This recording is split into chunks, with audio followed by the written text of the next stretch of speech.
उस अमीर युवक को याद करो जो मेरे पास दौड़ता हुआ आया था। वह एक अच्छा आदमी था, उसने सारे नियम माने थे।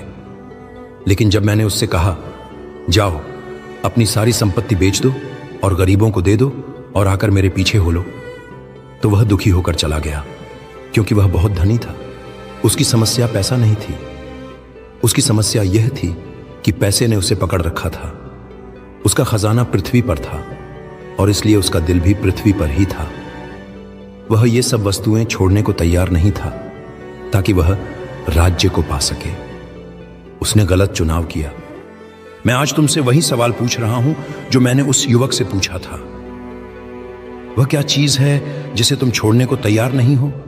वह कौन सी संपत्ति, कौन सा रिश्ता, कौन सा अभिमान, कौन सी आदत है जिसे तुमने कसकर पकड़ रखा है? क्योंकि मैं तुमसे सच कहता हूं, जब तक तुम अपनी मुट्ठी नहीं खोलोगे और उसे खाली नहीं करोगे, तब तक मैं उसे अपने खजानों से नहीं भर सकता। यह एक बलिदान की तरह लग सकता है और एक तरह से यह है, तुम्हें अपने अहंकार का, अपने नियंत्रण का, अपनी आत्मनिर्भरता का बलिदान करना होगा। लेकिन यह एक ऐसा सौदा है जिसमें तुम एक कंकड़ के बदले में एक हीरा पाते हो। तुम अस्थायी चीजों को छोड़ते हो और सनातन चीजों को पाते हो।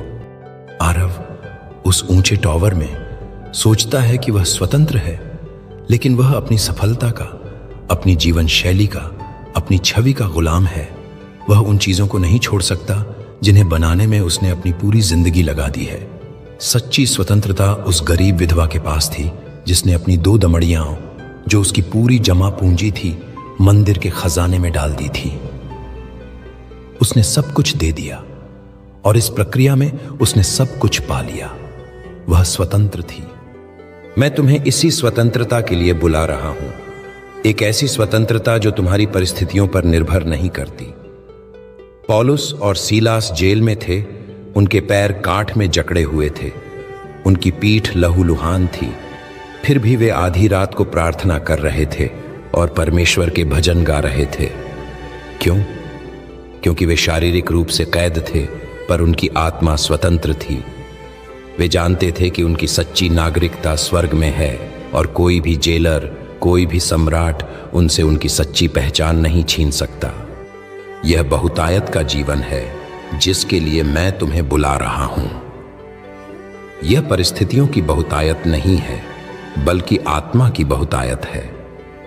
यह शांति, आनंद, प्रेम और उद्देश्य की बहुतायत है।